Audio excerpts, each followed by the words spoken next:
Welcome back to the M3 podcast. Alex is here today to take it away. The content corner. We got Danny and Jack on also. So, yeah, I was over at the sales office and Ricky's like, you need to go do a podcast with the content guys. And I was like, why not? Sounds like an awesome idea. And I was like, what better way to make Alex uncomfortable? He's not meant to make me speak on a camera. Dude, what's the best photo you've ever taken? It was like a... It was for a restaurant with a martini. Very, very It was a good. martini shot. That's great. Yeah. So, people listening or watching, if you don't know, these are a few of the guys here that make the operation go around here at MMG. And Danny and Alex are kind of newer, and Jack, you've been around for a while. Been some time. I don't think he's shaved You're since old, he's man. been here. Yeah, no, it's He lives here, actually. This is his bus. Yeah, he lives on this bus. yeah. So we're just sitting here podcasting with Jack on his bus. Welcome But- to Mikasa, guys. Yeah. I don't speak Welcome all of Spanish. you. So what I kind of want to just touch on today is overall, like, what got you guys into content. And I don't know, I talk to so many people every day about content. I talk to them about that there's just a natural, I think, gift for it. And I think we're coming up in a generation now that it's cool to be doing it. Where I remember, like, back, I am kind of old, but it used to not be the cool thing. Now you see these like seventh graders running around on like $5,000-$6,000 rigs putting out content that you're just like, wow. Or just iPhones. Or iPhones, And like they're all of kicking it. my butt. Yeah. But who wants to kick us off? Bear Grylls over here. All right. So my stepping into the content realm, I think part of it was running around GoPros and stuff when I was on like mountain bikes. You know, we didn't have cars and stuff back then. You would just go find a trail, send it down it, see how long you could hold a wheelie for. And that was where it kind of just started. And then I stole my sister's Canon from her. Hell yeah. She didn't use it, just sat in the case. I was like, it's mine. Might as well. That Rebel T5 is where it started. That's where Everyone I started. starts on that. Everybody started on a T5, man. It's kind of the stepping grounds for cameras, especially getting into the industry. It's just one of the greats. Hell yeah. I think about like 15. That's when I really started like stepping into the photo and the video world. But then it just kind of skyrocketed from there. I got so addicted to it because I was like, man, I'm trash, but this needs to be better.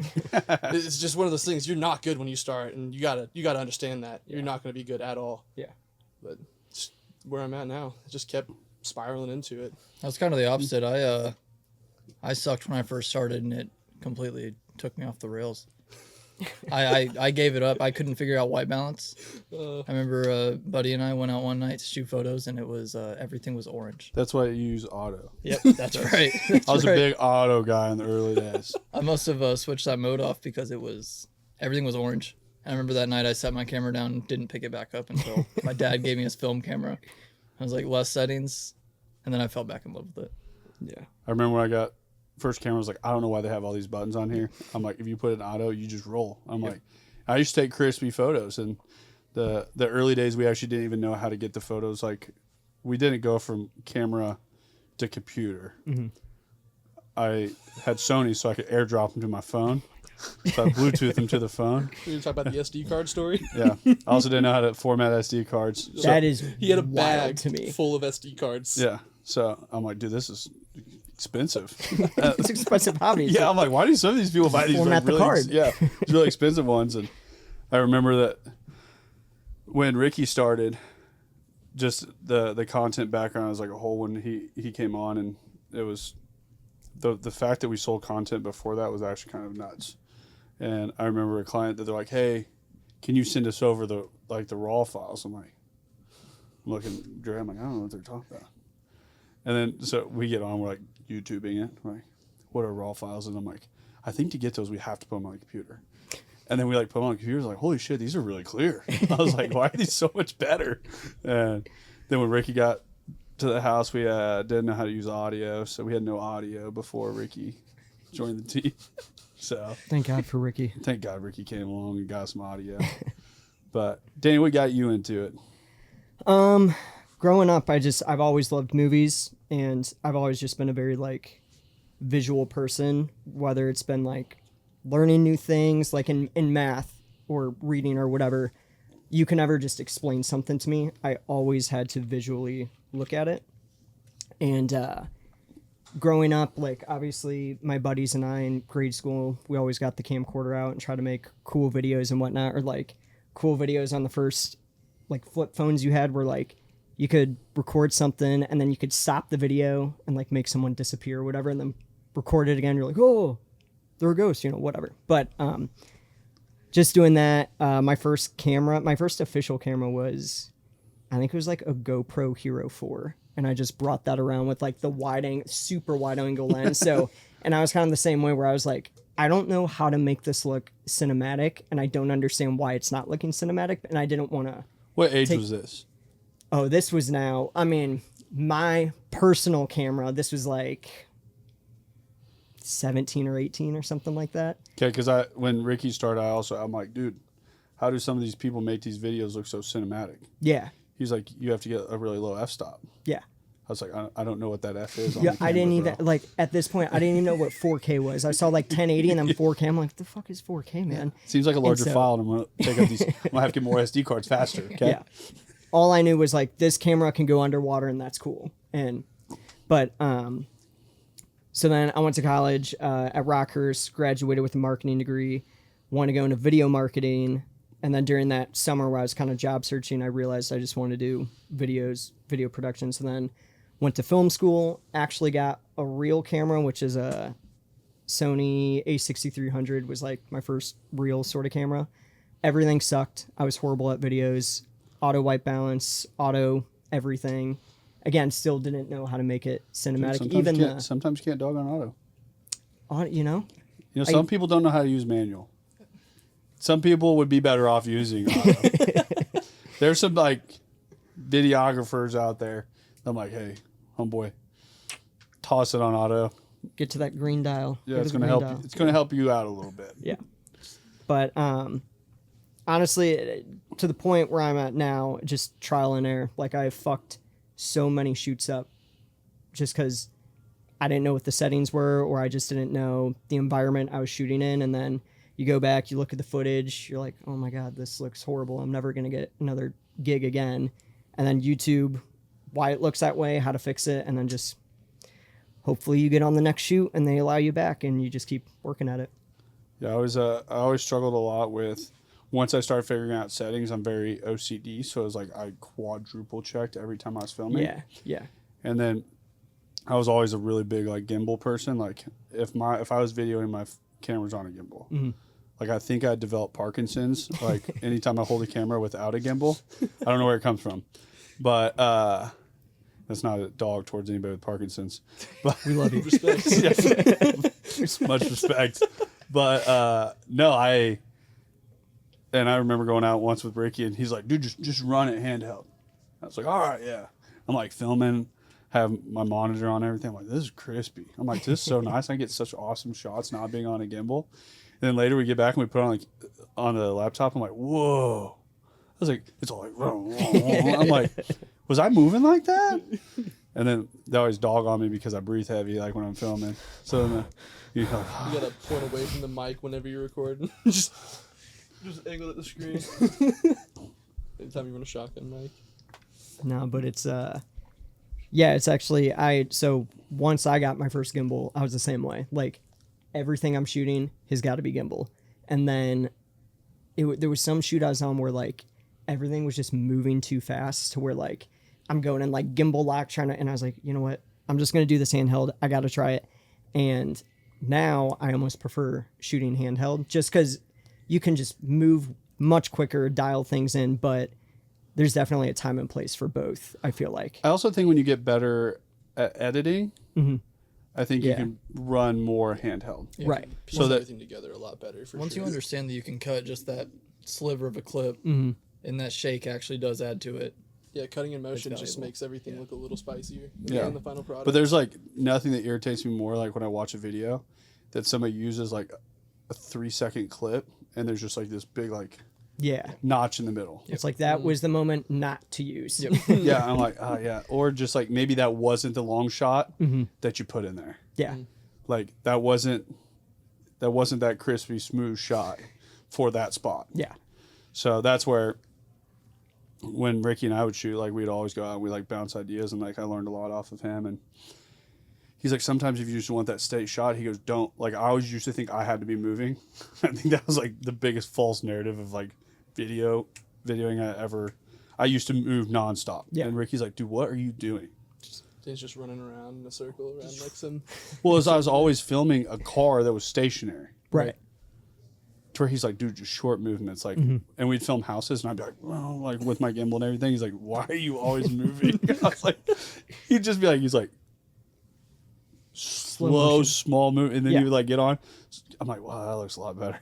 Even like sticked off shots that are just held in place and like capturing everything in the area without having to focus on the camera movement. I think Yeah. they're so powerful. Yeah, Did you guys always film vertical? Like even before we were on board? pretty much. Pretty much. Yeah, I think they there got- was a time I've pretty much only filmed that way. Like I bought a whole FX6 and a side deal like to run it sideways. Like That's and, quite a rig. Yeah, the problem with that was it only shot in log, Gotcha. and it bogged down the editing so much. And yeah, it was. I remember my first day I worked with you guys. You brought that, and we were sitting at Kites in Manhattan, Kansas. And he's sitting at the bar, laughing with the bartender. He's just sitting there filming the camera. It's in log. I just see him scrolling through the settings for probably like 20 minutes. Like, what do I even put this to? And he just all right, just record and see what happens. Everything's in landscape. Well, it's like I think there's a time for log, but I also think with the cameras that we have nowadays, the color profile off of them, Yep. it's so crispy by itself. Right. I know a lot of creatives are going to disagree with that 10 ways to Tuesday, but there's a time when you're outside and you're dealing with a ton of light and you need to have that ability. But like right now, we do not need to film in log on these cameras for this. No, these cameras are smart enough now, and the colors are good enough that Yeah. you can trust it. Yeah. Well, I literally had people like early days, like when I first got into the FX3 and I bought up on super nice lenses and stuff, I was filming things and like, they're asking me about the LUTs and everything I'm using. I'm like, I don't shoot log. I was like, no. And they're like, I'm like, that's straight out of camera. That's the color profile. But it's like, I was always running my exposure a little high. And then I would come in and using Premiere Pro, they have those like cine LUTs in there. Yeah. That I'd just stack on top of that. And like I do real estate stuff. And I mean, it was so crispy. Yeah. Right. But most people were asking me about all this. I'm like, dude, that's pretty simple. I'm like, I run it at a +2 pretty much the whole time. And then I just drop on top, bring the contrast down. It like just crispies it up. And Running I'm at a +2 is crazy. What? That's wild. Running plus at a +2. +02. What it, We got to figure this out because these yeah. are wildly different. Well, yeah. I mean, on the he's just the FX3. You know, that's what you used. point, was it 0.2? It goes from Plus -2 to 0.2 on the scale, so it kind of varies. I'm like between 2 that. notches over from 0 0.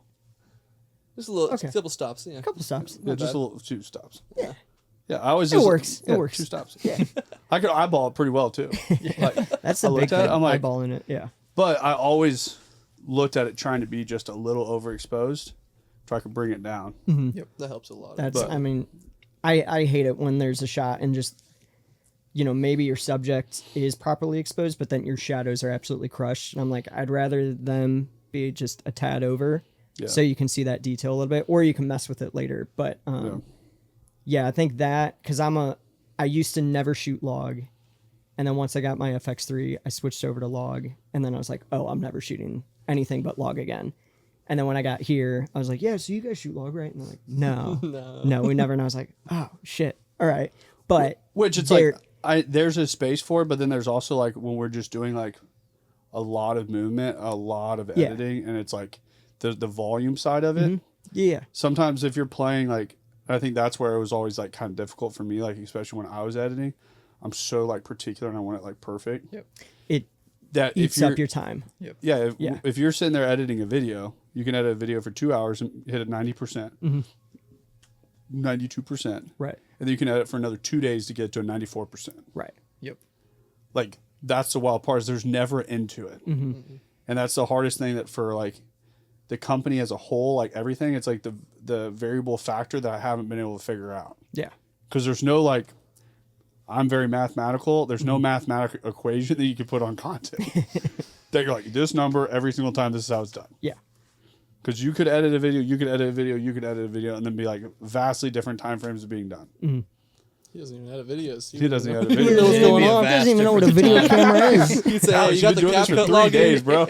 But then my favorite, not favorite thing, but the thing that always makes me laugh is like I could edit the same video, same footage. One is in log, one is just straight out of camera. And you could probably show a client and they'll be like, yeah, they both look good, but I don't really see the difference. And it's like, all right, well, that one took 6 hours of my life. That one took 30 minutes. Well, but, that's the funny thing Yeah. about being in content is it's like you become a nerd and you can spot out every bad detail about anything. And you show it to someone, they're like, oh, yeah, that's great. Yeah. And you're still at a point of hating it. Yeah. But- me You'd be personally? crazy, No, anybody. Oh, okay. Anybody who I like mean, really. Danny just hates all my stuff that I shoot. But Were you shooting? So between college and your first full-time job, were you shooting for clients or did you just go straight into the workforce? so I worked for I was contract, but I worked for a couple different production studios. So like I never owned any of my actual like personal gear at that time. I'd always just use theirs. And then it wasn't until, and I'm from St. Louis, so this is back in St. Louis. Once I moved here, and I was freelancing myself, my second camera was a GH5, and then that's what I was rocking on. Got the GH6, and I was like, you know what? We're gonna go see what this Sony stuff is about. Got the FX3, and it is Game the over. best camera in the world. Sony for life. Sorry, Canon I boys. think Canon colors look better. I mean, Tomato, tomato. You know, I don't know. just fix it in post. Yeah. Film it in log, fix it later. Absolutely. See, I'm a Yeah. Sony guy through and through. I think You established that. we've really been pushing it hard on the office around here. Then you so. bought a Lumix out of nowhere because Dude, sometimes you need to try something different. I almost, thing's pretty I almost crispy. bought that you camera. handed that The camera away Lumix is, really quick. Lumix slaps. The That Lumix is a good. fun camera. Hey, So- dude, I almost bought that camera. I will say that checking that camera out, like I said, I didn't go super down the rabbit hole with it. I didn't really care for it a whole lot video wise. I think that Sony blew it out of the water like the FX3 blows out of the water from a video standpoint. Photo wise, I don't know if I've seen crispier photos off of a camera. Oh, they're That Good. camera lens setup is unbeatable for photo. yeah. Dude, I'm pretty good at buying shit. Yeah, you Good at buying shit. I'll leave that to you, man. Yeah. I just sometimes I lay in bed at night and like I get a hair every once in a while and I'm like, you know what, I need a new camera setup and Gotta then check out what this is about. and then I So you just start sending him I stuff just in the middle of the rabbit night. hole it. Yeah. Yeah. We'll start. We'll get a start list sending you together. Stuff in the middle of the Like, night. hey, dude, Yeah. go If check it this out shows real up quick. the next Real day, quick. Yeah. Perfect. But I know I've always thought Lumix and Panasonic was always kind of like the underdog when it came to colors, because even so back when I used to shoot off them, I would never shoot their version of log. It was always just straight out of the camera, and the colors were always fantastic. I Like, think the colors out of that fantastic. Lumix are Yeah. unbeatable. Like Yeah. if it wasn't such a huge learning curve for like a huge challenge for the office, like I'd buy one of those for everybody. Yeah. To say, hey, these are the photo cams that we use. Hey, if that's on the table, Like- I'll learn it. I mean, But it's like I mean, it is wildly different. Like Yeah. and that's where I was using it for hunting side. I'm going out and like trying to switch back and forth on a platform I don't even really understand. Yeah. Like, well, it wasn't quick. I can run a Sony super quick. I know it like Yeah. back of my hand, and then it was like I'm sitting out there fucking around with it. And I'm like, what am I doing? And so I probably overall didn't get to give it the best like fair shake. But no, the photos out of it are unreal. Yeah. Did I answer your question? Yeah. I was thinking about. Oh, okay, Yeah. cool. You were contracted. That was it. Yeah. Yeah. Yeah, there's something something I was going to rabbit hole on. I think it was on why when you got into the creative side, why was photos kind of more of your direction and not because like when you started, we tried like kind of a set photo side, but it hadn't really panned out well. So you were kind of our first like I know when we first sat down, I'm like, hey, you're going to start learning video, and then we're like going to reconvene here in like 60 days. Yeah. And you're like, oh, okay. No, and then it was the plan too. But it was expressed to me. It was like, hey, we actually really appreciate having a photo side. So then I just kept at it. But it was, as I said, I hated photography at the beginning because I couldn't figure out the camera settings, but then got into film photography. So then I didn't have the option of running video, and just kind of ran with that for a little bit. Fell in love with the idea of photography without having all the extra buttons, and then finally got a digital camera because one of my old bosses asked me to shoot for the restaurant, and I couldn't do that on film. It just wasn't feasible. So I got a little Pentax K70 crop sensor beater camera and ran digital photo then, and it just wasn't ever a question to run video. So I just stayed on and on and on with photo, and here we are. Yeah, that's so the crazy thing is when you do photos, when I started seeing the photos come out, what opened up kind of a whole different realm that I was never like a real like big picture shooter. Like I was always like, I love the detail. Mm-hmm. Towards the same thing, like when you look at like the hunting photos I do, things like that, they're all very detailed. Mm-hmm. Like pay attention to details where you're at. And, like I'm so focused on that there's sometimes these like wide angle photos that just hold their own so well. Yep. I start seeing these like wide angle photos like posted for accounts and stuff. I'm like, there's more. Like I'm like, oh. Yep. Like I wouldn't even thought to take that shot. Like, Yeah. But just having it more diverse, and I think that's where, as we've progressed, which is I have always just enjoyed about business, is I don't know what the next step looks like. Mm-hmm. But it was like, when you came on, it was pretty much like, well, he has the eye for it. That you can't teach that. Yep. Yeah. We just need to teach him video. Right. And we're off to the races. And then we start seeing the amount of photos come out. Then the marketing team's like, hey, we really enjoy like having this volume of photos. The clients are really saying they like a videographer and a photographer out there. I'm like, yeah, of course they do. I'm like, and so then I start sitting down with the leadership team, like saying, hey, how does this work? Like, can we make this feasible? Yeah. And, but it's kind of cool just to see that transition to say, hey, somebody came in and put out a product that changed the whole system because we didn't think it was possible, and now it is. Yeah. But Yeah, no, and it's Dude, been good cool work. to just be able to run with it because it was exciting to get into video, to think about getting into video, but it was even better to be reinforced that the photos I was putting out was good enough to just stick it out with that. I'm getting to do what I love to do every day, so that's the bomb. Then you're like, now I'm gonna bring my roomie over here. Luckily, he knows what he's doing too. Jared. Yeah. Hey, what's up? I got a roomie that also likes taking Bring some him in. sick photos. Can he come? Nah, but we need to get you. We need to let you make a whole video, just like internal video. Yeah. Let's just see how it goes. I've been tempted Dude. to hand in my camera and shoots and just say, all right, you're shooting this reel. Do you remember when you gave me your photo camera when we were at that job site? No idea what's going on. Never again. Never again. For the record, I know how to take photos. Let's just put that out there. I could take the video. Allegedly. I could totally take the video. Not with. Okay, I guess. You know you're framing really well. I piggyback off of you all the time in shoots because I'm like, oh, he's got an idea, and I'll just walk over there and say, hey, move on here too. Well, I'm He's just got walking hot in the middle of spots. their frames. I every could, I time. could frame a video well.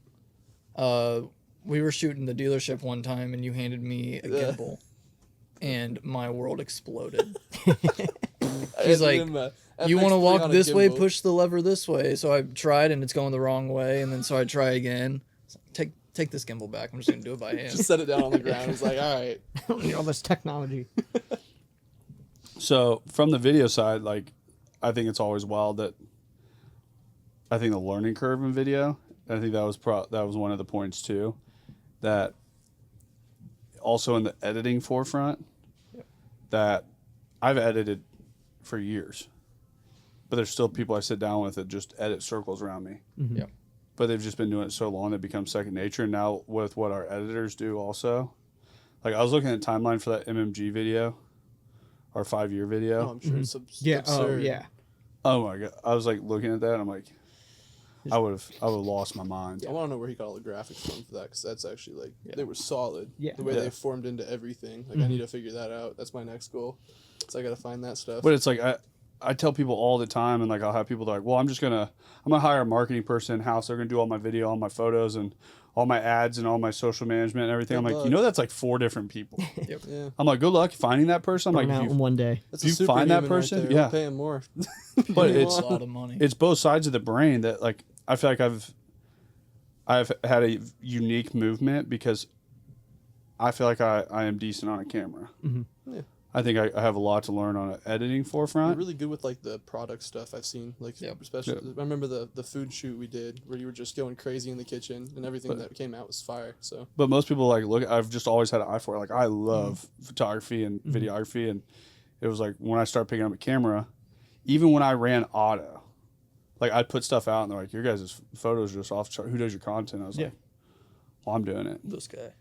But it's like I also knew the marketing side really well. Like I got obsessed with learning ads. I got obsessed with the back end of Meta. I got obsessed with that side of it. To where it was like running both sides of it. But now there's people on the marketing side that are way better than me on marketing, and there's people on the content side that are all much better than myself on the content side.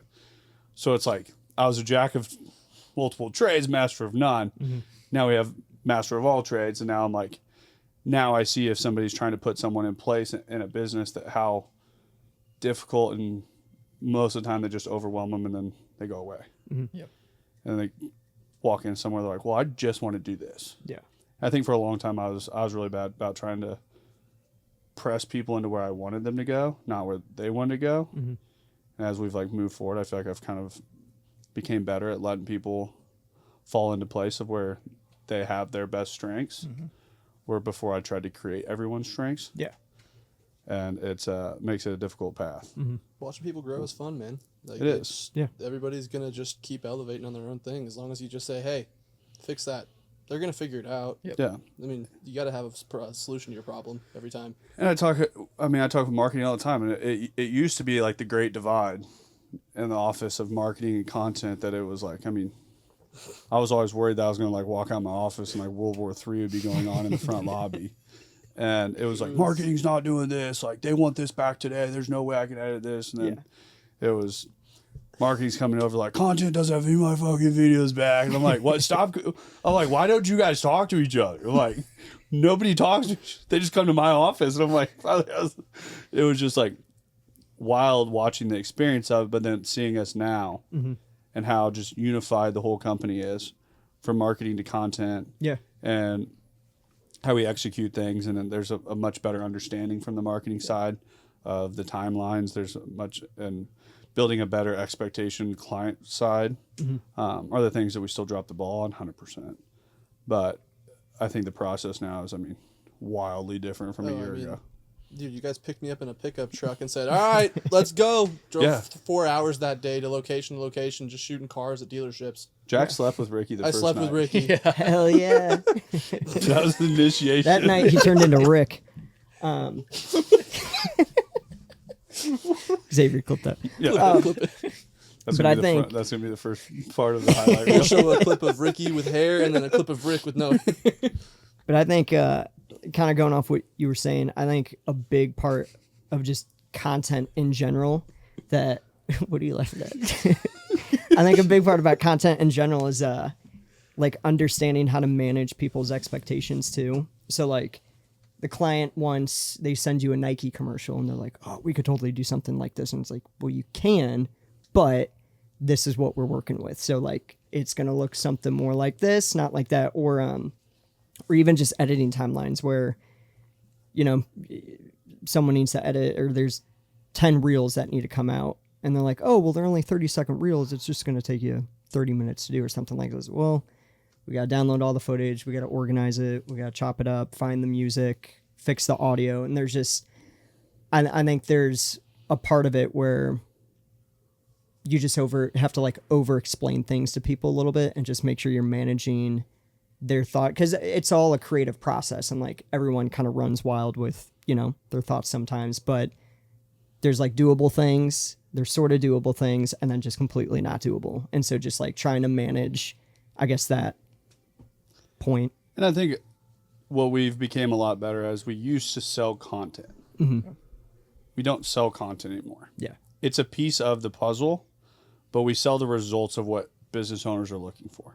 Yes. If they're yielding the results, content is a piece of the ads, like the ad structure, the first party data that we buy, the retargeting, all of it factors into what the client is ultimately paying for. So that's where I never really want to be in just like the direct content sale. But the way that we used to sell, we were so hyper focused on that because that was kind of our golden bullet that we had in meetings that other agencies didn't have. But the way that we were selling it, it made them so hyper focused just on the content that we now have clients that are paying 3, 4, 5x what clients were a year ago, and we're doing 50% of the content, 30% of the content work, but heavier focus on the ad side, heavier focused on the result of what they're trying to get. And that's what I think is really cool, like watching that progression, because it used to be like content was so focused, like, well, we do everything. And then marketing's like, well, we do everything. I'm like, nobody does everything. I'm like, it's a team. Right. That's like saying a football team goes out. I'm like, you have offense and defense. It takes both to win a game. Offense has to show up. Defense has to show up. You have a coaching staff. Like you have a GM. You have owner level. It takes everybody. So basically what you're saying is life is football. Life is football. But it's just like, if you look at it, that Patrick Mahomes doesn't go out in a game and then get done and say, well, that was all me. Yeah. He gives the credit to other people, like as a great leader does, but it's also like a lot of those games that they go out and win is because the defense showed up. Yep.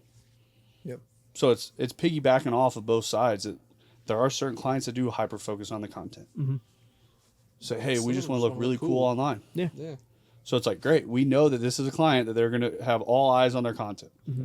We know some of them that say, hey, we want a lot of leads in. That's how we're going to judge the whole market. Like, what is the goal? What is the key point that they're going to focus on? So it's a lot of times that's not content, but it's understanding how this all works together as one. Right. And I think we're at a point that everyone's on the same team, focusing the same way.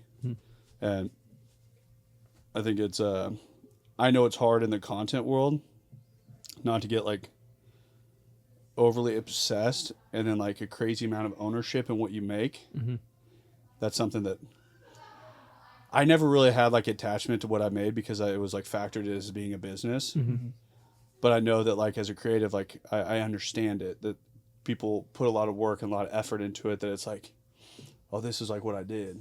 Right. And it's like, I think it's like one of few industries that's like that. Like you don't have a service tech in a dealership change a set of brakes and he's like going out in the parking lot. He's like, I did that.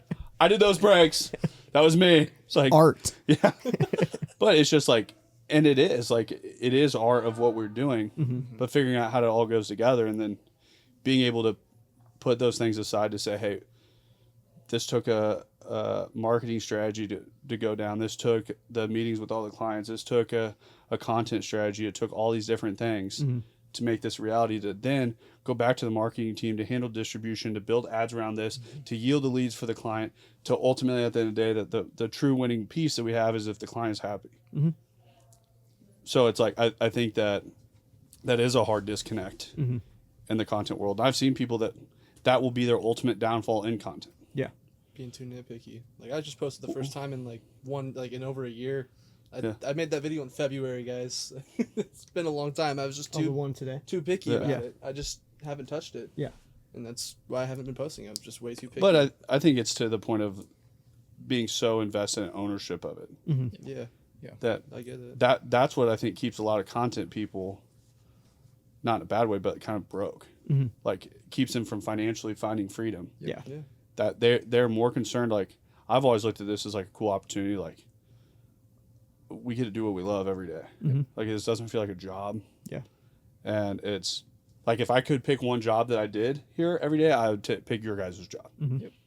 Like I would love to do that. Like you can ask Ricky. Like when we were running in the basement, that's what Ricky and I did. Like Dalton, Logan, we taught them the marketing side, Dre, Lauren, and then Ricky and I just went and did content. Like, we were the content team. Like, Yeah.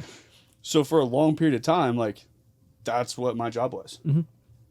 And I look back at those days, I'm like, dude, that was awesome. It's fun. I mean, it's So- something new every day. All of the OG guys, everybody has ran a camera at one time. No. Okay. No.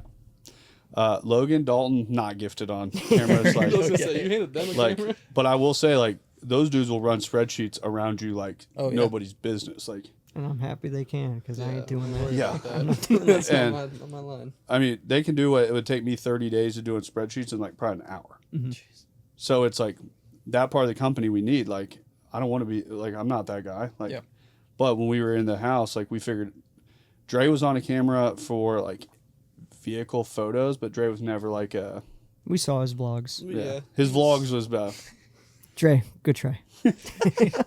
dude, he would vlog for like 2 hours and edit for like 8. I'm like, this is not a good spend of money for us. I love the like 45-second time lapse of like you guys walking to the restaurants and shit. Yeah, it was Cool, man. yeah.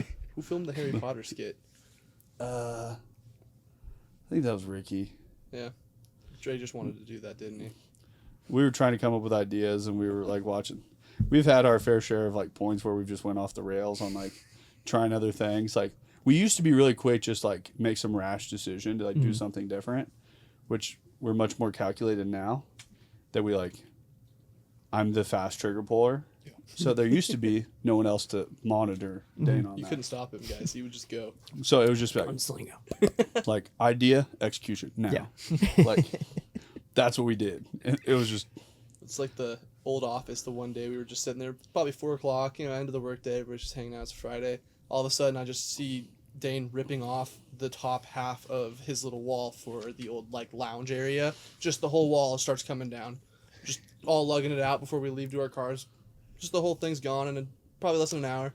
yeah. I couldn't see out my little, I'm like, you know what? I'm going to move my desk down from the eagle point up top. I'm coming down to the middle area, and we're going to move this, and this is what we're doing. And I'm like, and I can't see over those walls. We're taking it out. He's just sat there, like, not even 5 feet, just staring straight into my skull from where my desk was. And he moved down there. I was like, well, I see you, Jack. I see you. But no, it was like just always a super fast movement. Now I feel like we have much more calculated movement. That A little bit more of a plan. yeah, we'll have like off the cuff podcasts and things like that. But overall, we like didn't know big, about this until like 5 minutes before this Yeah. happened, actually. I'm having a great time though. yeah, Yeah, it's great fun. time. It's a good time. But like now like I have an idea. I put it in my notes, and then Wednesday morning I'll bring it up to the leadership side, and then they get to play devil's advocate because it's pretty much all of them versus me. Yeah. So it's like I come in and they're all very similar in that like integrator type way that I'm the visionary in those meetings, and I'll pitch something out and then they're all just like bam, bam, bam, bam, bam. I'm like, yeah, I didn't think of that. That was a good Right. good point there. Definitely didn't think about that. Yeah, maybe this was a stupid idea. But I think there is a fun part of content where like being on the spot is fun. Like that's Yeah. kind of like It's a part of curveball. yeah, just throwing people a curveball. But then, it may work out in its benefit or it may not. And I think that's another piece of content where it's just like you're not gonna get a grand slam every time. Like not every video is gonna be viral perfect because like sometimes we just like you're saying we can't sit there and hyper focus on something for too long. Like the idea was executed and moves it on to a bigger part of just the marketing machine, and you just kind of have to roll with it. But And I think where a lot of people kind of lose sight in our current world too is when we talk about viral. Yeah. Like they want the 1 million view video. You know how many 200 people in a room is? It's a lot of room. Yeah, that's a lot of people. yeah, Like people that if someone goes and speaks in front of 200 people, they are a paid speaker most of the time. Yeah. They get paid as a profession to do that. yeah, To where it's like I remember there's years of us posting on MMG all the time. We get like 200 views, 200 views, 200 views. I'm like, oh, we got 400 views this week. Like I go back and look at like old videos. I'm like, Ricky, why did we keep doing this all the time? I was like, we got no views on any of this stuff. But when you look at it, sometimes you just kind of lose sight of, 1 million people is a wild number. yeah. Yes. Like people, like we had stint, like we had client stuff going viral all the time. We were chasing trends. We were doing all this different stuff, but it wasn't yielding them the work that we were trying to get. That's what we're trying to do. Mm-hmm. We're like, how do we have clients that are getting viral videos and they're canceling? Yeah. I was like, they're not paying us for viral videos. That's not the KPI that they're tracking. Yeah. Right. So I would way rather have 200 people see something that I put up and land 2 clients off of it instead of a 1 million view video that I get nobody off of. Right. To where it's, I think, just that mindset that it always has to be something that's viral. It has to be 1 million views or something. It's Just posting something's cool. just post. Just do it. Like, I saw your video earlier. I was sitting there watching. I was like, that's a sick video. Like, that's cool. Yeah. Like, you sit there and like, I'm not like, the weird thing is like, when I get on, I scroll. People look at it too. Is like, I don't like anything. Like, I don't post comment on anything. Like, once in a while, like if MMG's like commenting on stuff, that's what Ricky's doing.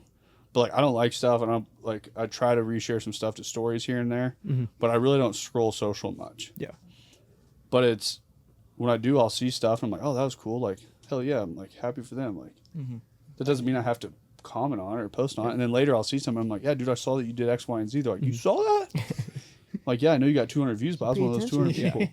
Yeah. I get more likes on my comments than my actual Instagram post, which is kind of funny. It's just outrageous the amount of likes you'll get on some random comment talking about like a grill or something. People are just like, oh, I know this or that. It's just feedback. Anything is going to attract any attention to something. It doesn't matter. Just be out there. And that's the content, all of it. I mean, what are we selling? Attention? That's ultimately what we're selling. Yeah. Yeah. When you get people's attention, and like we live in a day and age that traditional marketing is falling because traditional marketing has always taken people's attention. And now we live in a day and age that people have to willingly give it to you. I'd rather turn off my radio than listen to a radio ad at this point. Facts. Like I have paid for Spotify Premium since I was 18. I'm 13 years in with no commercials on music. So if somebody wants to try to hit me with an ad via commercial on music, not happening. Yep. But it's like same thing with TV. They've built it to where people don't have to watch commercials. They don't.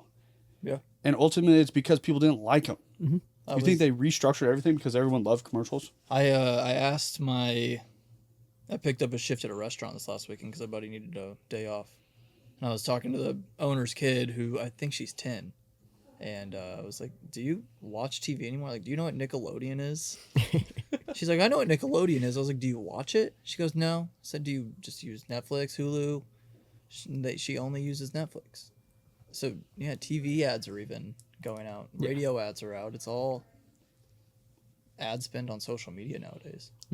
And the thing is, if you want to win ads, you have to understand content. Yep. You have to understand because socials give you the option to scroll by. That's what people don't understand in our marketing world today. Yeah. That now the social platforms, if you got on Facebook and it gave you 2 ads back to back that were a minute long, you're off platform. Yes. You're like, no, off. Yeah. I'm like, fuck you. I'm like, I am not watching 2 minutes of ads to Even go the scroll. 5-second ones on YouTube. I'm like, are you fucking kidding me right now? Yeah, you're sitting there looking. I'm like, whoa. like, I'm like, where's the skip button? Yeah.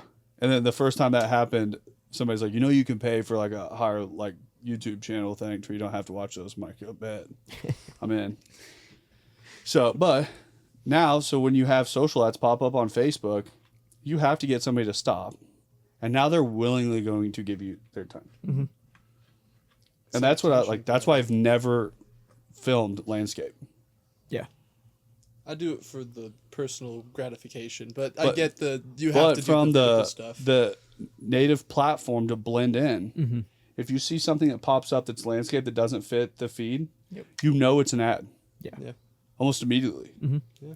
Like, if something isn't, because people, if somebody posts from an individual page any way that they post it, like you can post a landscape video on your personal page, but the second you go around that as an ad, it's going to put it into a square format, and then it's going to put these blocks above, top, and below, and people know just subconsciously watching all the time that that's an ad. To where you don't want anything, you want it to blend in with page, just say, hey, okay, now I just saw a really cool video for company X, Y, and Z. I just watched 30 seconds. I didn't know it was an ad. Like, that's how you win social. Yeah. Goodyear just dropped like the most baller ad. The actually, Back to the for, Future like, one? Was it? No, I was talking about like I guess it's part of it, but Yeah, it's mostly like the race car stuff with like in the pit lane and everything happening, tires squealing, smoke flying. Like it's one of the most solid ads, and you don't actually see anything related to Goodyear until you see their logo at the end, because it's just all beat up tires and things happen, and then it engages you. And I'm like, I watched shit, the you whole got thing me. until I saw, like, it's pretty good. Yeah. When you watch Budweiser and the Clydesdales out in those Super Bowl commercials, they put so much into it, but at the end, nothing in that whole commercial is about a beer or anything. Nah, it's Right. horse and a dog. It was America. Yeah. And then it's like, it pops up, you're like, that was so cool. It's just You how guys it want to makes go get a drink? Yeah. But I just think like that style of content, there's an art to it. Mm-hmm. There's an art to marketing to understand that it's like you don't have to sell all the time. Right. You have to blend in. You have to get somebody willing to give you their time. Mm-hmm. After that, you can retarget people. You can put the call to actions in, everything else like that. Yeah. But it's just understanding how that all works and executing it. And there's just so much noise, and it's just social is just so oversaturated now. Everyone's doing video, everyone's everywhere, and so it's like, how do you get above that and stick out to really get someone's attention? You know? Which I talk to a lot of business owners, and I'm like, you have to put such high level video out just to compete, Yeah. just to even get on the playing field. Like that's step one. Right. Step one, now you're just at least competing. Now it's how do you elevate to the messaging that's in your videos? How do you let, like, we've always done a lot of these like hype reels and things like that people are like, why are you guys doing that? I'm like, most of the time they have good duration. People just like watching them. They're cool. I'm like, and also the business owners love them. Yeah. They love them. That's all Sal wants. Yeah. Every time he Same. sees a sound, When I see a MMG hype reel, you want to know how it get me excited? You know, if there's 1,000 views, I'm every bit of half of it. Like, half of them are me. Like I'm driving to work, I'm like, I'm gonna watch that again. And I'm like, that was sick. Like, but no, just I don't know, I think overall is like the content space of what you guys are doing and everything. It's cool. It's fun. Yeah. I guess from your point of view, seeing like the reels that some of us make for the business, because it's your business, it's something that you kind of just started from the ground up. Seeing other people make these cool things for you, it has to be a totally like different point of view for you than from us, because like I'll make a cool video in my head, I'm like, man, that could be better, and then I see your reaction, I'm like, oh, then I'm not gonna worry about it. I'm not gonna worry at all. And that's where most of the time I initially like watch a video and I see what like the feeling is that I get. Because when we watch a video like 5 or 6 times to find this like one, no one else is watching it 5 or 6 times. Right. So like, yeah, we start like nitpicking this like one transition that's like, but that like half a frame I was off there. Like no one else is watching him that many times. Yeah. We're sitting here just like one after another, like 30 seconds, 30 seconds, 30 seconds, 30 seconds. I'm like, oh, did you catch it that time? Yeah. 30 seconds. Oh, there it was again. Like, but it's wild that you do that. And then, but think about just the consumer on the other side that's watching it. So that's what I always just focus on is like, what's that initial feeling? Like, I'm a big audio person. Like, how's the audio hit with it? Like, does it align with the motion that you're trying to pull? That I can do a walk around video of this office with 3 different audios and it gives you 3 different feelings. Right. Yeah. And based on what the text is that I'm putting with it, based on what is it going to be more of an emotional thing that I talk about how far we've come in 5 years and what today looks like over the being in the basement and the American dream is live and well, and like, is that what I'm going after? Is it just that aggressive, like, hey, get in the arena and compete against me and let's see what happens, like kind of thing, like to where it's always just depending on what you're trying to execute. So that's where sometimes like I always love like cool MMG stuff being built, but it's also I've always been so particular on what our brand looks like that there's certain things I'm like, that hits really well with what the brand is and like the feeling that I'm trying to get. But then there's certain times like things are made that I'm like, that's not us. Yeah. Like we had a whole like Full House video or whatever, like going around the office. I And remember that. Yeah. I'm like watching it and Ricky's like, I'm like, don't post that. It was a good video. The office loved it. Like the it's video more of a was done personal well. thing at that Yeah. point. Right. Yeah. But it's just not. It wasn't us. Yeah. It And was I'm a like, trend other people were doing too. It's like, do we really want to slide into that? I've always kind of stayed away from the trend stuff. Like, I don't think I don't really like it because it's not scalable. That once again, like if a video hits and we're sitting out front, I'm dancing and everyone's rowing behind me, why is somebody like, yeah, we're using them? Yeah. I'm like, what did I? What part of that video? Yeah, what did I accomplish there? I think the hardest thing is to actually like set a trend, like to be the people that creates that line of stuff that just starts flowing out that everybody starts copying or doing Yeah. in their own way. But in today's world, I mean, it's so random. Like, You have no idea what's gonna be next. there's nobody out there that's just setting trends one after another. Now we got a gorilla running through the woods, jumping out of Yeah, planes, yeah. and doing whatever Yeah. he Yeah, wants. Like, somebody come one from? time played Black Beatles by Ray Shremmerd and just stood still. I think that was a whole And it trend. took the world by... I put it in a chokehold. It's Yeah. crazy. Like people are just out there making trends and thinking of this stuff, and I've never understood that. With every trend, you have to think that someone somewhere just thought to do that, and now it's... And that's the thing. But the odds of it are like, there's things I see on TikTok sometimes that this platform I probably scroll the most is TikTok. Only way I watch TikToks though is on the treadmill. Yeah. So when I get to the gym in the morning, however long I want to watch TikToks, how long I'm on the treadmill. Okay. So some days I'm on there for like 15 minutes. Some days I'm on there for 45. Hell yeah. But it's wild that I'll like see videos. I'll be like, I'll start laughing. I'm like, I don't know how that's not a trend. Like, and then I'll see stuff that is a trend. I'm like, how is that a trend? Yep. That bothers the shit out of me. It's just some of it is so stupid. Yeah. And they have 200,000 views or likes or whatever, and you're just like, I try set like as content creators, like when I see those, I'm like, we try pretty hard to make some good stuff, you know? It was And then it's that. like that's the one, that's the guy. Like Yeah. get the Now we're stuck in a Jet 2 holiday, man. But the thing is, like, most of the stuff that you see, like, I used to always be about this, like, crazy high end, like, super cinematic. Like, I enjoy it. But I don't know how that correlates into business. And, like, I don't focus on it near as much as I used to.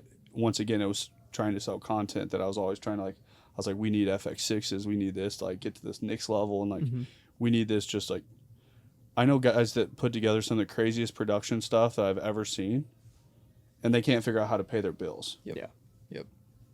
So I'm like, you can have this great talent, but that doesn't correlate to success, I feel like, in life.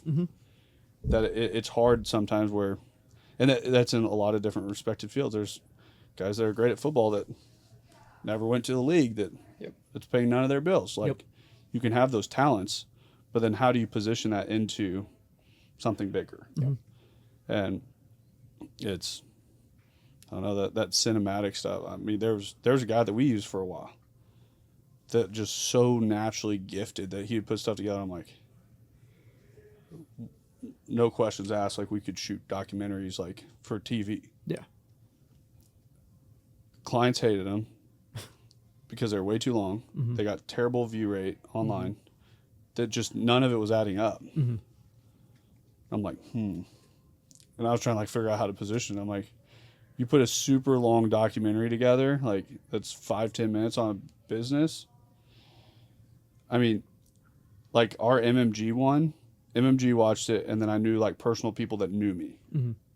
I knew those would be the people that would give us 12 minutes. Yeah. But besides that, I mean, if I scroll down to some random person, like, I don't know you, and we might be friends on Facebook or something, and you post up a 12-minute video, Yep. I don't think you're getting 12 from me. Nah. Like, but, Catch me with the hook though. yeah, the hook's Maybe. right. Maybe. But that's just where I think that video was very well built out, but you can't, that's hard to hit just over and over and over. Yeah. Oh yeah. And so I think just overall people in content just need to start focusing on, like, what is the benefit of the content? Yeah. When they're working with somebody, like, I've had my fair share of content. People are like, well, people just don't pay that for photos anymore. I'm like, what are they getting from it? Like, photographers want to charge more for senior photos. Why? Why are senior photos worth more than $150? Right. Why? I've only had to mark up those. Tell us, prices photo because other guy. People. It's your realm, I've never been in senior photos. really. But it's like, I see people, like, I'm friends with photographers and stuff online, and it's like they sit there and they post all this stuff. I'm like, you just posting about people not wanting to pay you, Yeah. and that your camera's expensive and all this other stuff. I'm like, that doesn't change the outcome. I've never charged more than. Doesn't mean they're just gonna pay you now. Yeah. Never charged more than like $300 for senior photos, and that was because we went to a lot of locations. Like, I know that they're gonna enjoy these, like I see people that charge 500 to 1,000 for stuff like that, and I'm like, what extra are they getting out of these? Like, you can bring all your fancy little stuff, and I guarantee you, my little camera with now out extra lighting or anything like that, I'm gonna blow all your photos out of the water. That's just because I have a lot of experience with it, though. There's people that just charge way too much for that stuff, and it's making everything climb with it. Which I think part Not of the letting industry is people grow. climbing, and I think part of the industry is falling. Because content creators, like, if I could give just one word of advice as the whole entire, like, stop doing free shit. Yeah. Yeah. Yeah. Like, free shit is the worst thing that. I've done so much free shit.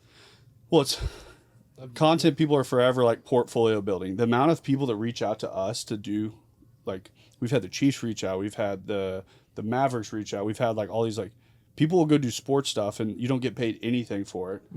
If you get maybe a couple $100, and then I'm like, no, I'm like, we're not doing that. They're like, this would be great for your portfolio. I'm like, we don't need anything in our portfolio. Like, portfolio's probably, it's fine. Like, but it's just, I talk to guys that have been in photography for 10 years and like, well, I'm doing this for my portfolio. I'm like, oh, you're still building it? Like, where's the end of that? Where is it that you start saying, hey, I respect myself enough to charge? If somebody says no and they don't adjust your value based on someone else's budget. And that's just, the content world is really guilty about, I'm just going to do it for whatever someone's willing to pay me. Yeah. I have people come in and ask for marketing deals cheaper. I'm like, no. Like, we have all these people, like, we got overhead, we got all this stuff. Like, why? We don't need to. Right. So. I'm pretty guilty of shooting for free or shooting for cheap. And I think it goes back to shooting what you want to shoot, because it's like I could land however many senior photo shoots and Those are hate my really life easy, at the end of it. True. So then sometimes I got to just like stuff that love back into the game with going to shoot XYZ spec shoot. Sometimes if you're doing it, I think just a pure passion project, And I think that's what it is. I don't mind that. Like, Yeah. there's stuff that I'll shoot, like outdoor stuff. There's no value to it, like as a dollar and cent, but I enjoy doing it. Like, I need I need the creative release. So I'm not faulting that at all. Like, if you want to jump on a camera and go shoot over the weekend, you find some people that like, great. Right. But if you're trying to make a living doing it, and it's like, don't be posting the big lengthy paragraphs on Facebook or Instagram about how nobody's willing to pay Right. photographers and content creators. But I'm like, well, it's because there's a lot more now. And you take a football player, for instance, an NFL player, and they can reach out to 20 different content guys. Like, y'all come do that for free. Yeah. Right. To where, like, I've been around those guys, and I've been like, you want to come shoot this stuff? I'm like, yeah. What do you like? How much? Like, what's the dollar and cent on it? And they're like, no, it'd be like a free deal. I'm like, Well, It's really good experience. yeah. I go. I ain't showing up for It's free. good exposure. Good exposure. That's it. Yeah. Yeah, not happening. No. It'd be like me coming back, be like, Jack, you're going to do this. It's free. Good luck, buddy. You'd be like, what the fuck? You get to pay your rent with exposure this month. Hell yeah, dude. Yeah, I Can know you I- pay your rent with exposure or Dude, built portfolio? Yeah, that's crazy.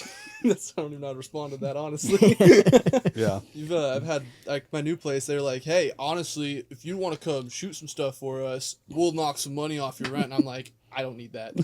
I'm like, I'll bring this to my work. Maybe we'll want to work with you guys. But we don't need that. Yeah. Yeah. Not really at all. But, Any other thoughts? That was an hour that just like blew by like that. I'm hungry. Hungry? That's the only thing on my mind right now. Any other thoughts? Any other thoughts? Content creation, I mean, you can go on for forever. world. There's so many different things. The world. conspiracy theories. Oh, don't even get You, started if with you say that, Dre might come flying on the bus. So we'd have to make sure that we got big SD cards in here if we go down that route. I think one thing, maybe we'll leave it off with this. Like, I feel burnout is huge in the content world because it's like something you already like. I think about videos or just shots all the time. Like, it's literally just what I daydream about, and so it gets exhausting after a while, especially if you're coming into work and it's kind of the same thing. And I think something big is just like, I mean, this isn't anything like super deep or like philosophical, but just like always try to grind to keep finding that itch or keep finding that spark, Because there's been so many times where I've just almost put the camera down. I'm like, I'm going to go do something else because I just cannot stand this. But then maybe that night, maybe a few days later, I'll see a video or I'll see something that kind of like gets me going again. I'm like, that was dope. I want to go figure out how to do that. And then you pick it back up and kind of keep yourself going. Always try to find that scratch. Digging yourself out of a... Going full time into this, I've faced that. Like going from just holding the camera whenever I wanted to, going on photo walks or whatever, to 9 to 5, 5 days a week, shooting photos. It's been interesting to see where the creativity levels lay. And sometimes it's you get off work and the last thing you want to do is pick a camera up. Yep. But picking the camera up after work is just gonna make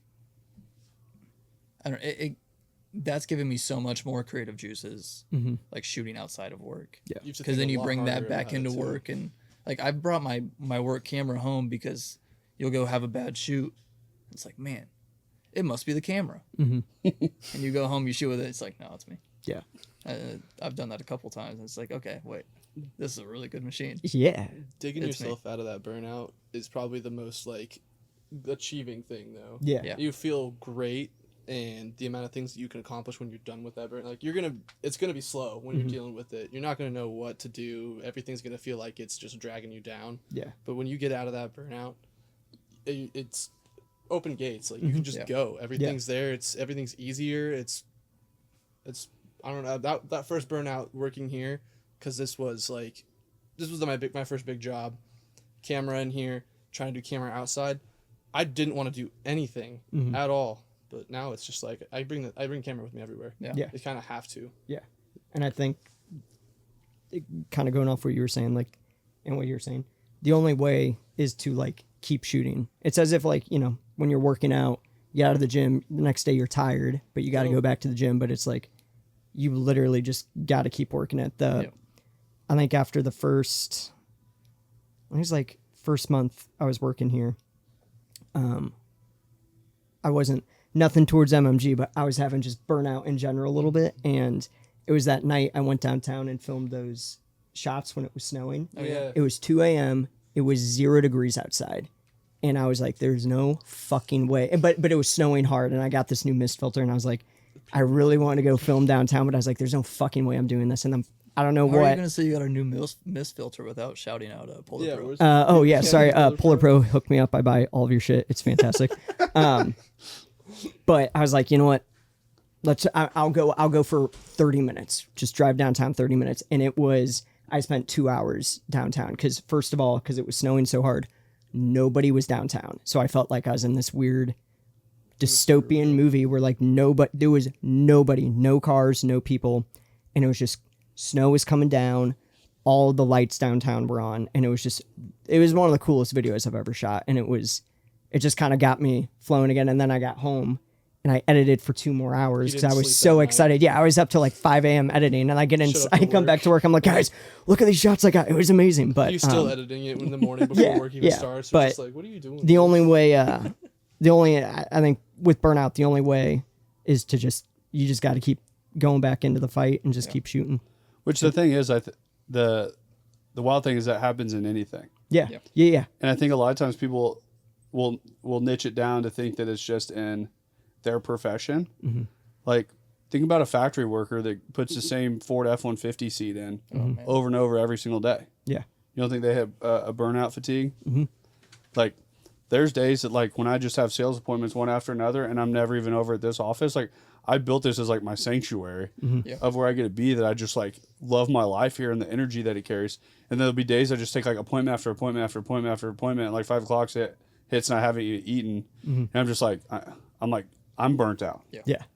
Like, it happens. I know that the marketing team gets it all the time. Like, I have conversations with them. They're like, we just have all this, like, I'm like, look at where we were at a year ago and look at where we're at now. Yeah. Like, it's moving, but it's also just sometimes focusing so much on that progression that when you hit that burnout stage, like, look back. Right. 3 months. I'd rather deal with my burnout than any other industry, though.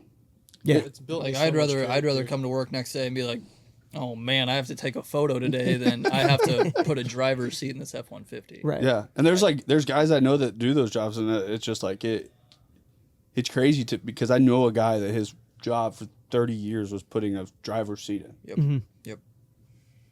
I'm like, I couldn't do that for 5 days. No. 5 days I would come unglued. Like No. to where it's you look at all these different industries, and I just like look at all the different things. Like you go sign up for a career, then like yeah, that's what you're gonna do, and like Yep. if it doesn't matter at what level you're at in a business. Like there's janitorial people that come into a school every day and they clean all day. Yeah. Yep. That's what they do every single day. Mm-hmm. Like burnout comes in that. Like CEO tasks, like my tasks aren't always fun. Right. Everyone's going to focus on the golf tournament I have. That if I have 2 golf tournaments in a month, like, oh yeah, Dane's out golfing. I'm like, yeah, you didn't see the other days that weren't super fun. Right. Like, yeah, there's highs and lows with all of it, but that burnout fatigue happens all the time. There's some days I'm just like, I'm not going to say I'm motivated every day. Right. And that's the difference too, is figuring out what that North Star is, what that goal is that you're chasing, and figuring out consistency. Yeah. And consistently doing the things and becoming crazy disciplined. Those are things that make people winners. Mm-hmm. Yeah. And most people don't let the game actually play out to even see what the outcome is. So many people bounce around 6 to 12 months at a time. They bounce to the next thing. They bounce to the next thing. They bounce to the next thing. Yeah. And all of a sudden you end up with somebody, and I'm like, I have a lot of buddies that are my age that the world's the problem. Every job they've had has been wrong. Everything they've done, I'm like, you haven't stayed anywhere for over 12 months. World's always been the same. It's just what you make of it. And it's like, they've always looked at me, they're like, well, you're just lucky. I'm like, no, I'm just consistent and disciplined. Like, there's days that I'm just in the motion of it and figuring out how to get to it tomorrow. I'm burnt out. I got 5,000 things happening. This is not what I want to do. But it's like, nope, this is what I signed up for. Yep. And do it again. But then it's also, there's the times that this morning I walk out of the gym and it was just like, yesterday, super shitty day. Like, all these things I'm working on, every single answer that could have been a no yesterday was a no. Like, everything. I'm like, I couldn't get a fucking yes today if I needed it. Like, just one would be cool. Yeah. And it was just like one thing after another. And I get home and my wife, she's like, she knew I was irritated. And she's like, you always tell me not to let those things get to me. I go, yeah, I'm good at telling you. Like, I just need some time. Yeah. I get up this morning, I'm at the gym, I walk out, I'm like, why did I let that get to me yesterday? Yeah. Like, sun's shining, I'm walking out of the gym, I'm like, I got it all. I'm like, Everything's it's great. go time. Yeah. Killed it today. Yeah. I don't think somebody could have told me no today. But it's just like reframing that so fast to not let bad days compound. Yeah. That's like, you may have that burnout day. You understand that those are going to come. But a lot of times people will make such short, rash decisions off of that it ends up hindering their future goal. Yeah. That you play short, you're going to win short. It's always the name of the game. Yeah. You play long, you'll win big. But sitting there figuring it, like looking at it. So anytime I have something, I look at 3 months back, 3 months forward, pretty much. Yeah. Everything comes in waves, comes and goes. And then I also just formulate everything as like, is this a problem that people had 200 years ago? 9 out of 10 times it's a no. So like, not that big of a problem. Yeah. So it's pretty much instantly people are like, why don't you get upset about anything? I'm like, dude, people 200 years ago didn't deal with this. I'm like, they did it. Like, my problem is trying to fit a short bus into the office and get it painted in time. People are dying from The fumes fever. in the backyard. Yeah. Life's pretty easy for us now. Like, Take a Tylenol. You'll be fine. this wasn't even a job opportunity like 20 years ago. Yeah. Sitting on a bus podcasting in our office that we all work at. Like this is totally different than some. People all the time are like, your job looks awesome. I'm like, it's pretty awesome. It's Pretty cool. Yeah. There's a lot of things It's to the go point. with it though Yeah. that aren't so cool. I'm You like, see all we- the cool. You see all the cool things. You don't see all the. Yeah. That's what all the- content is. yeah. It's all the cool stuff. You don't see the bad stuff. No. I'm gonna start we'll have MMG and then we'll just have MMG Dark Side. All the bad shit that happens every day. The Fucking camera out of my face. Yeah, we're gonna film all the bad shit Everyone's bad worst moments. every day. Like anybody that's falling apart, camera on them now. With a really Not a bad poorly idea. timed fire transitions. Yeah. Audio that's unaligned. Yeah. Jack just freaking out every day. Like, Jack's losing it. Get a camera. There's gonna be some crash outs, man. I swear. It happens. Yeah. It's we've taken them on to this point. I promise you one thing: we're gonna have more of them. Oh yeah. Oh yeah. That's just the name of the game. Mm-hmm. So it's pressing forward, making it happen. Oh yeah. But thank you guys for coming on. Thanks, man. I know I gave you guys like a 3-minute heads up, but Yeah. I actually really enjoyed this. This it's was an easy conversation. Yeah. I love this. It was great. So next time we'll Alex take the show. Yeah. So thank dude. you, Alex, for having us on today. Next at the Content time. What Corner. is a photo? That's M3 Podcast. Peace. Thanks for listening to the M3 Podcast. Be sure to subscribe so you don't miss the next episode. Want to learn more? Check us out on Instagram at Moss Marketing Group, on Facebook at Moss Marketing 58, or on our website at mossmarketinggroup.com.